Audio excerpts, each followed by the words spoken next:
We have barely studied our lakes to fully appreciate and exploit what lies in and below them for our use. We have only scratched the surface with regard to our capacity for shipping and water logistics. We have hardly explored our capacity to generate and export seafood, among other items that the rest of the world have invested in from maritime economy. We develop and implement a robust and comprehensive mechanism for management and protection of all maritime life, breeding grounds, to enable life in the water sustain a blue economy. We must also embark on protection of maritime vegetation like mangroves, reeds, and other plants that are known to be critical to the lives in the oceans, rivers, swamps, lakes, and all other water bodies, therefore, to green economy. Lake Victoria, just like Lake Turkana, River Tana, and the Indian Ocean, have brought forth life that we seek to exploit. We have a responsibility to ensure that life continues to flourish in these bodies. We have to protect the existing mangrove and other swamps, forests, and vegetation, and embark on the replanting of hectares of depleted marine lands.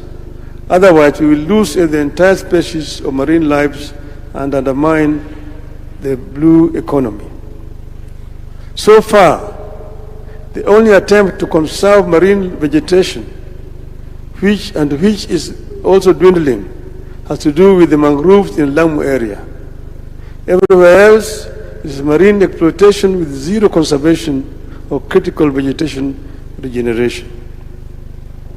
Let us be firm against pollution.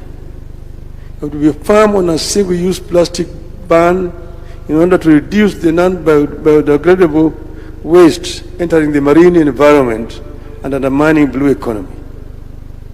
There must be a clear understanding by all, including investors, that there can be no blue economy or any economy for that matter through pollution. We must all understand that economic development can't be built on environmental degradation. Only healthy waters will generate wealth.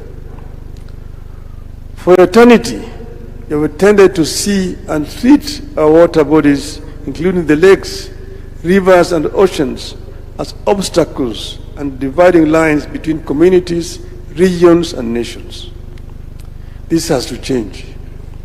We must begin to see Lake Victoria, Turkana, Tana River, Indian Ocean as seaways and links to other people, countries, and other markets. In this regard, the effort by the government to revive and modernize the port system and supporting piers and other infrastructure is highly commendable as a journey towards the realization of the economic potential of the Marines. Your Excellency, the fish stocks in the lake here had been actually dwindling.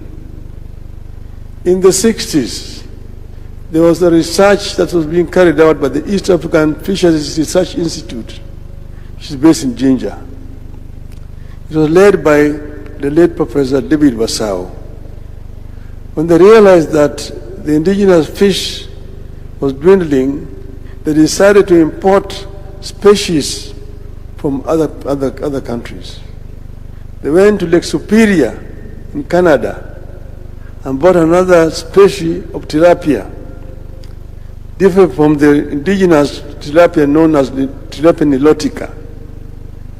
They bought another one, which is original ngege. They bought another one, which they brought in the lake. It was called nyamami, or giaba.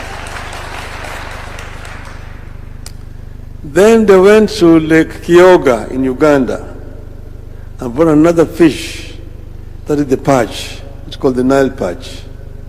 The Nile perch was not indigenous to the lake. It was imported from Lake Kyoga. But the Nile perch has a history. It was originally not a freshwater fish. It was in the Mediterranean,